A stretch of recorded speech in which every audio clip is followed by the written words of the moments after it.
इस मुद्दे को लेकर इंदिरा गांधी को अपनी जान गंवानी पड़ी थी, उस मुद्दे को इसने फिर से उठा दिया है। लेकिन कांग्रेस ने इस डिमांड को खारिज कर दिया, ये कहते हुए कि हम लोग धर्म के नाम पे स्टेट हम लोग नहीं बांटेंगे। वो खालसा का सपोर्टर था, इसलिए वो बुरा मान गया और इसने क्या किया, 1979 में उस टाइम के निरंकारी गुरु और उनके 17 लोगों का मैसेक्र करवा दिया और इंदिरा गांधी के ये टीम को छोड़ दिया था। अलग से 1000 लोगों को मारा गया था।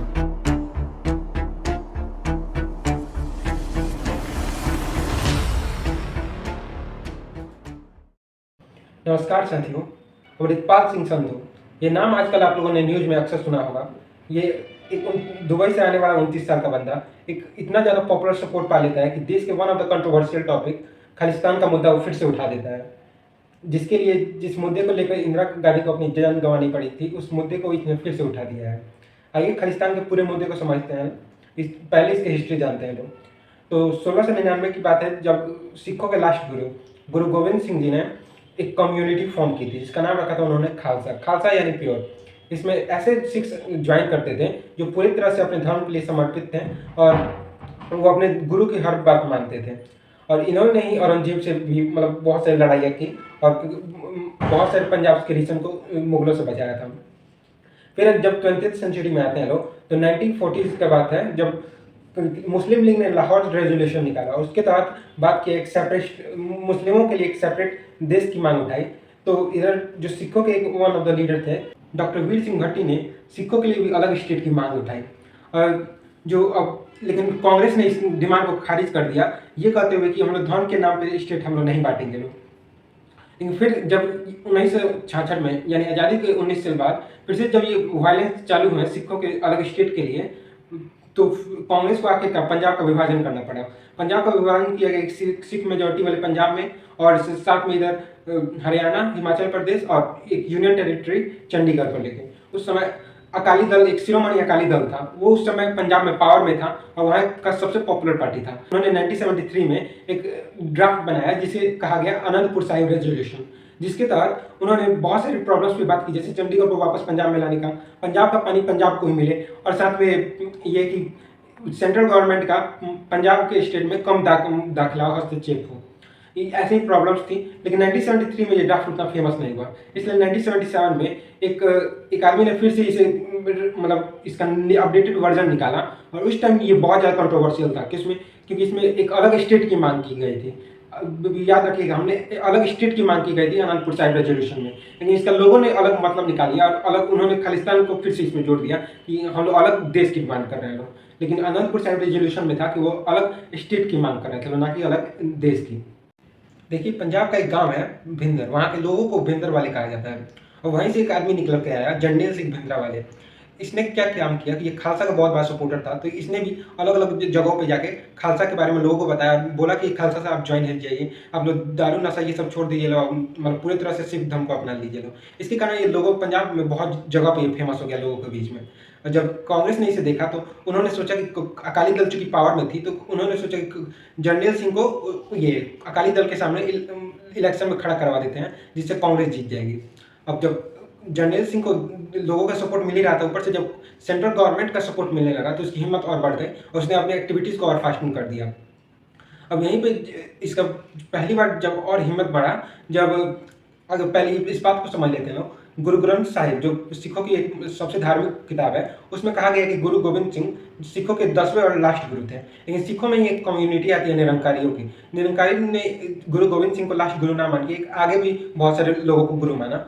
इससे जर्नैल सिंह बहुत ज़्यादा गुस्सा हो गया कि क्या वो खालसा का सपोर्टर था, तो इसलिए वो बुरा मान गया और इसने क्या किया, 1979 में उस टाइम के निरंकारी गुरु और उनके 17 लोगों का मैसेक्र करवा दिया। लेकिन फिर भी कांग्रेस ने इसे गिरफ्तार नहीं होने दिया। इससे बहुत सारे लोगों में टेंशन आ गया कि मतलब क्यों नहीं इसकी गिरफ्तारी हो रहा है। फिर 1981 में जब सेंसस होने वाले थे, तो उस समय ये पंजाब केसरी के एडिटर ने लोगों को कहा कि आप अगर आपकी मातृभाषा हिंदी है तो आप हिंदी ही बोलिएगा। लेकिन जर्नैल सिंह चाहता था कि सब लोग पंजाबी ही बोलिए अपनी मातृभाषा को। लेकिन जब ये एडिटर का मतलब इतना ज़्यादा सपोर्ट आने लगा, बार बार हर दिन वो छाप देता है कि आप लोग हिंदी को ही अपनी मातृभाषा बताइएगा, तो इससे वो परेशान होकर जर्नैल सिंह ने इसको भी मरवा दिया। अब जब ये बात कांग्रेस को पता चली तो कांग्रेस और जर्नैल सिंह में टकरार हो गई, क्योंकि कांग्रेस चाहता था कि और हम लोग पंजाबियों पे ही पूरा फोकस कर देंगे, इधर तो हरियाणा, हिमाचल प्रदेश, इधर के हिंदुओं का हम लोग में हार जाएंगे, यहाँ पे हम लोग हार जाएंगे लोग। क्योंकि हिंदू ही इधर मेजोरिटी में थे, हरियाणा और हिमाचल प्रदेश में। तो इसके करते उन दोनों में फिर टकरार बढ़ गई। अब कांग्रेस चाहता था कि नहीं, अब जर्नैल सिंह हमारे हाथ से निकलते जा रहा है, अगर इसे नहीं मरवाया गया तो ये आगे जाके और इससे भी बड़ी बड़ी प्रॉब्लम्स क्रिएट कर सकता है।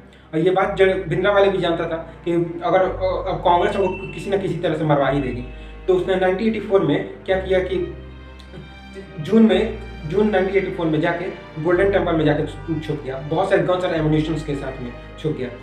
जब ये बात इधर पता चली इंदिरा गांधी को, तो इंदिरा गांधी ने एक टीम भेजा अब वहाँ ऑपरेशन कराने के लिए, ताकि भिंडरावाले को मारा जा सके। और उस ऑपरेशन का नाम था ऑपरेशन ब्लू स्टार, जिसके तरफ जाके भिंडरावाले को मारा गया। लेकिन ये गलत टाइम पे मारा गया, क्योंकि 3 और 4 जून को ये ऑपरेशन हुआ और सिखों की कोई जयंती आती थी, जिसके कारण बहुत सारे लोग वहाँ पे गए थे। और अप्रॉक्स रिपोर्ट के माने तो 600 लोग मरे थे, लेकिन अगर मतलब बहुत सारे लोग कहते हैं कि नहीं 1000 से ऊपर इनोसेंट लोगों को भी मारा गया था। मतलब और भिंडरावाले के ये टीम को छोड़ दिया जाए तो अलग से 1000 लोगों को मारा गया था। ये हो गई मतलब पूरे भिंडरावाले की कहानी। लेकिन फिर भिंडरावाले की मौत के 40 साल बाद फिर से एक नया चेहरे उभर के आता है, वो है अमृतपाल सिंह सुखदेव। ये वारिस पंजाब देश जो कि दीप संधू ने बनाया था, उसका ये अब नया लीडर है, सेकंड और नया लीडर है। अब मतलब हम लोग एक ही मतलब क्वेश्चन आता है कि अमृतपाल सिंह सुखदेव ने अचानक से दुबई से आके, जिसका कभी नाम नहीं सुना था अमृतपाल सिंह संधू का, उसने अचानक आके पंजाब में इतना पॉपुलर सपोर्ट कैसे क्रिएट कर लिया और खालिस्तान की डिमांड अचानक से क्यों करने लगा। तो इसके पीछे कहीं ना कहीं रीजन है गवर्नमेंट का। गवर्नमेंट हमेशा से पंजाब को दखल अंदाजी करते आई है, पर पंजाबियों ने हमेशा अपने इंडियन आर्मी में देखिए तो पंजाबियों ने हमेशा अपना कंट्रीब्यूशन दिया है। तो हर चीज़ों में मतलब पंजाबियों को झेलना पड़ा है। पाकिस्तान से कोई भी मतलब इधर अटैक होता है तो पहले पंजाब ही आता है। जब ये हम लोग का बंटवारा हुआ था तो सबसे ज़्यादा कोई किसी कम्युनिटी ने फेस किया था तो वो सिखों ने ही फेस किया था। तो इसके करते बहुत सारा आप देखें सिखों की हिस्ट्री बहुत ज़्यादा बुरी है। ऊपर से अगर आप देखें तो वो पूरी तरह से फार्मिंग पे डिपेंडेंट है। लेकिन आप पीछे 3 से 4 साल का हिस्ट्री उतार लीजिए तो पूरा आप पाएंगे कि फार्मिंग के कारण फार्मर्स ने बहुत ज़्यादा प्रोटेस्ट किए हैं, उसमें सिखों का प्रोटेस्ट सबसे ज़्यादा है। आज के पंजाब में आजकल का यूथ भी और चाहता है कि इस इंडिया में ना काम करते हैं, भले हम लोग इटली में जाकर फार्मिंग कर लेंगे लोग, लेकिन इंडिया में कोई अच्छी से गवर्नमेंट जॉब हम लोग नहीं पा सकते हैं लोग। उन लोग वहाँ के यूथ में भी मेंटेलिटी भी इतनी डाउन हो गई है इंडिया को लेके कि वो क्या ही करें। तो इस टाइम पे अगर कोई बाहर से आदमी आके अगर उनकी मन की बात को उठाता है तो वो क्यों नहीं पॉपुलर सपोर्ट पाएगा। तो अमृतपाल सिंह संधू के साथ भी ऐसा ही हुआ। उसने अचानक से आके जो लोगों के मन की भावनाएं थी उसे अचानक से उठा दिया, उसके लिए लड़ा वो, इसलिए गवर्नमेंट के अचानक से टारगेट में आ गया और यही इसके पीछे के पॉपुलैरिटी का कारण है। ऊपर से अमृतपाल सिंह संधू ने अमित शाह को भी यहाँ तक वार्निंग दे दी कि अगर अमित शाह ने कुछ किया हमारे लिए तो इंदिरा गांधी का जो हाल हुआ था वही हाल अमित शाह का भी होगा। यही आशा करता हूँ आप लोगों को ये वीडियो पूरा तरह से समझ आया होगा, और अच्छा लगा वीडियो तो लाइक कीजिएगा, तो अपनी राय कमेंट में बताइएगा और चैनल को सब्सक्राइब कीजिएगा। धन्यवाद।